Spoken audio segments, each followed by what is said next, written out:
Hello everyone, my name's Kai Zammit and I'm a director, cinematographer and writer, and today we're going to be looking at all the cinematics to the Halo Wars 2 DLC, Awakening the Nightmare. I've already given my reaction and shared my thoughts on all the Halo Wars 2 cinematics, and I'm going to put that video up there in case you're interested or you haven't seen it.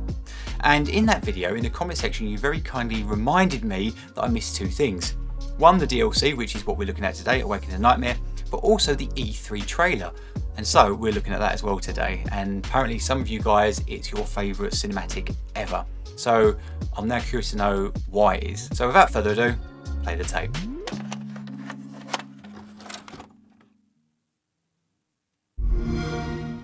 Exclusive. Can't help but say that now.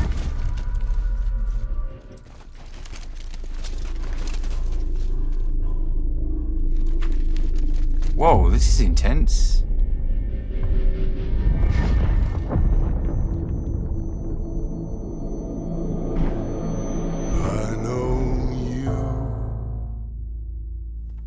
Wow, look at that.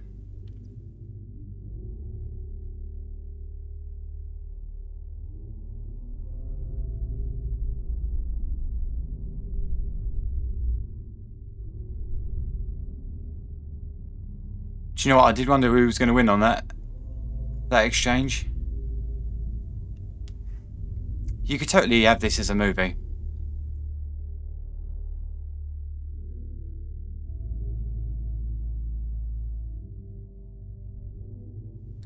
Oh, I see what's happening here.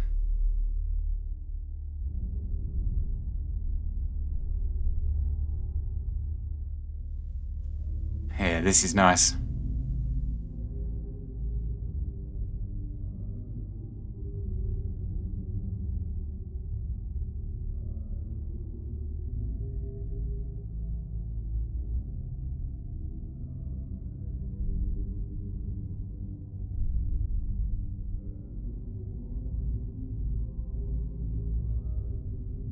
I can't help but smile. This is awesome.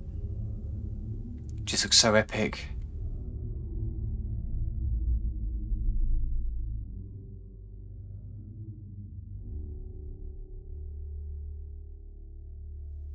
Wow. What a Spartan jumping on him. Or hijacking him.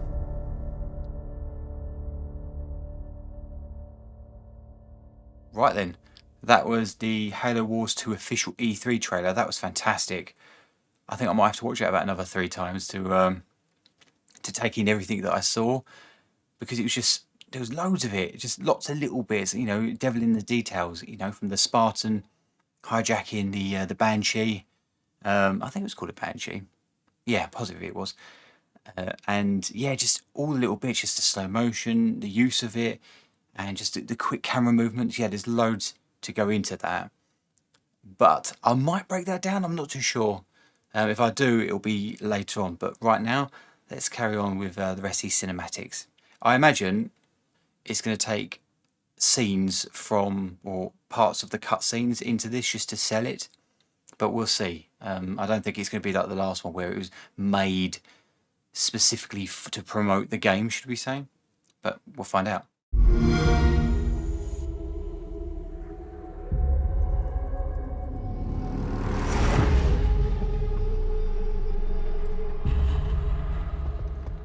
I knew they'd look as good as the last cinematics.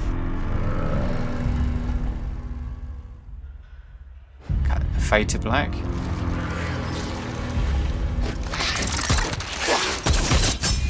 Oh, this one's got like a horror vibe going to it. The drones. I told you not to go inside.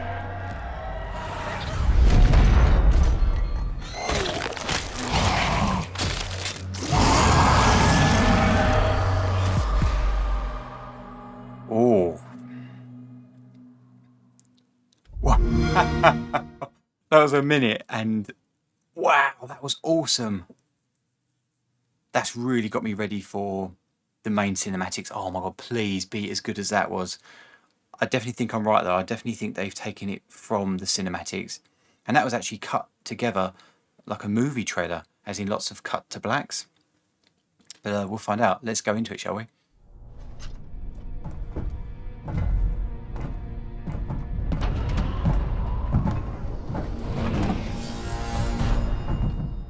got that lovely same visuals as the last one. Disobey your orders again.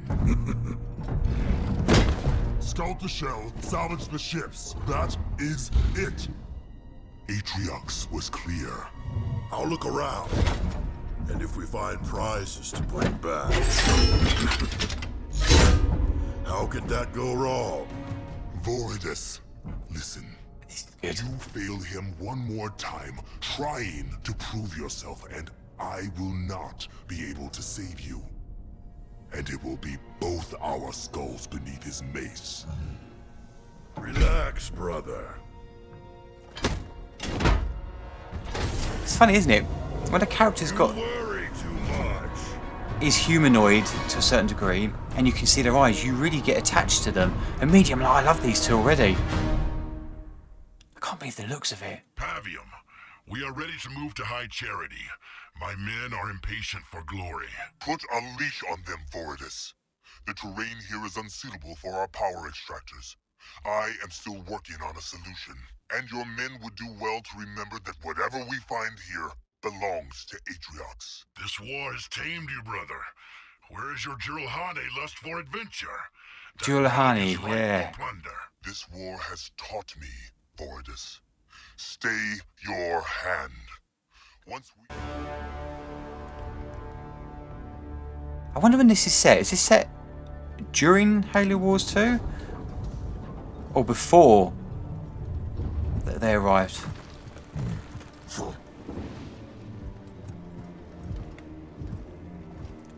Without playing it, I'm guessing before.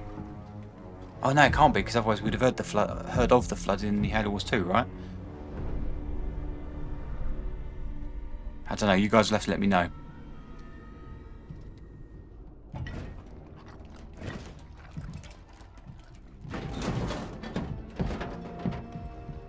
They have no idea what they've unleashed.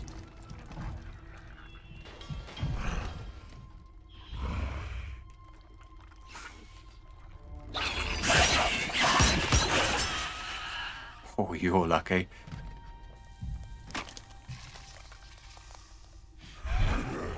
Yeah, that's in the trailer.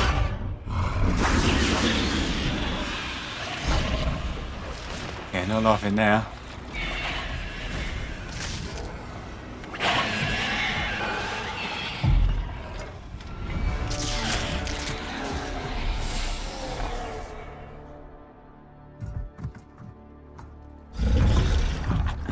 Yeah, it's instant, isn't it? Instant, almost like zombies.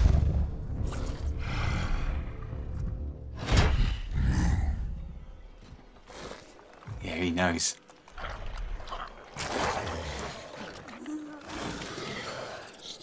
Whoa.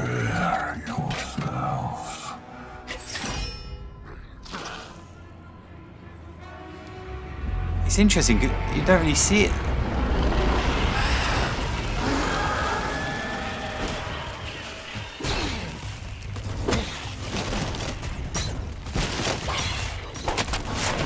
Whoa!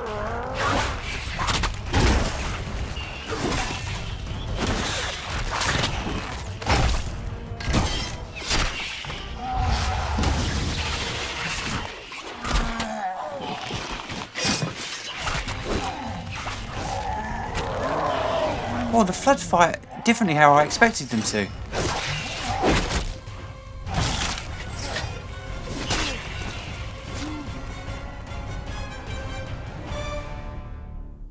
Oh my god, it's so short.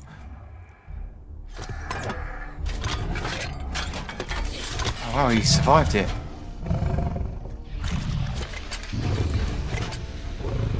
Still smiling.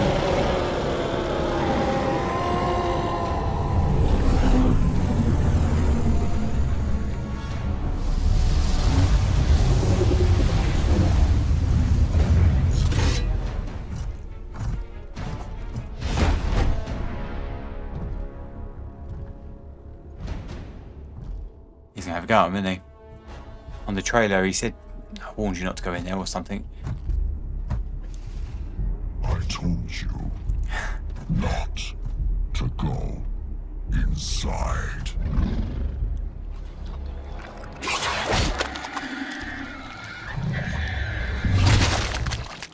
for good reason. Oh mate, he's an animal. Secure the breach. Clean up your mess. I will be waiting for you when you are done. That's an interesting angle.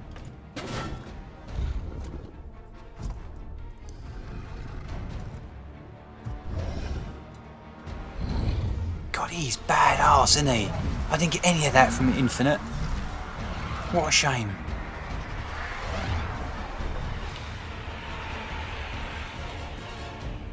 Oh no, is that it? I'm gutted. I am absolutely gutted. And that is it. That was awesome. Oh, seriously, I'm kind of annoyed, or not really annoyed, I'm more frustrated. I was just getting into it. That has sold me again on the franchise. Wow. Yeah, heartbreaking, I would say, because it's just so good, and I want more. And I don't care if it's Halo Wars or more Halo. I kind of want to dive a little bit more into Aatrox and that side, and just they set it up so well. Oh, frustrating. Let's start with the Halo Wars 2 E3 trailer. My goodness, that was good. It had that impact, that immediate draw you in, the almost silence, muffled sound, then the musical drone followed by the Foley. Foley being sort of sound effects, so body movement, the clothing, running, and that very important sound effect, the breathing.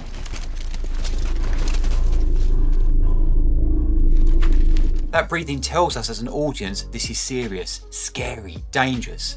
Just to support that visually, they did lots of random motion camera work, so free-flowing movement, crash zooms, and keeping the shots semi-tight. So, interesting note here for storytelling, when looking at the camera movement, did you notice Cutter's shots were completely stabilised? Nice and smooth. And what that means is he as a person, a character, is in control, and it was the same thing for Aatrox. Camera movement is there to enhance the character's feelings, but a method to translate that energy feeling to you as an audience. What makes it brilliant is the two different camera speeds. We've got normal speed to make the action feel epic, to draw us in and watch the carnage unfold. And then we've got the soldiers on the ground feel. This could be our final moments, and time slows down when you're scared, in danger, or having a near-death experience. It's also a great way to show off all the mini battles that are happening on the playing field, not to mention showing us the detail that we would miss in all this carnage. Remember, this is a game trailer. They want to let us know, the audience, what we get to play with in the game. Captain Cutter and Aatrox are running at a different camera speed, so frame rate, so it feels like it's in real time, this chess match, so to speak, but different enough so it makes the really slow motion stuff look more powerful and beautiful. They made the destruction, that whole carnage section, just look absolutely gorgeous. It was fantastic. And I've got to talk about the color palette. Bags of contrast, has that blue and orange color grade, that American Hollywood look, but it has a blue filter over it, over all the grade, so the highlights and the shadows, but it's missing the skin tones, so the soldiers' faces pop on screen. And speaking of pop, the grade helps all the explosions look more impactful because we can see it all. Grey, blue and orange really works as a battlefield, and it gives you that endgame look. And speaking of endgame, Avengers Endgame, it had the same look for their final battle. I could talk loads about this cinematic and break down every nitty gritty detail, from Dutch camera angle, so on this side, to, I don't know, the cinematography, but this isn't one of my lectures.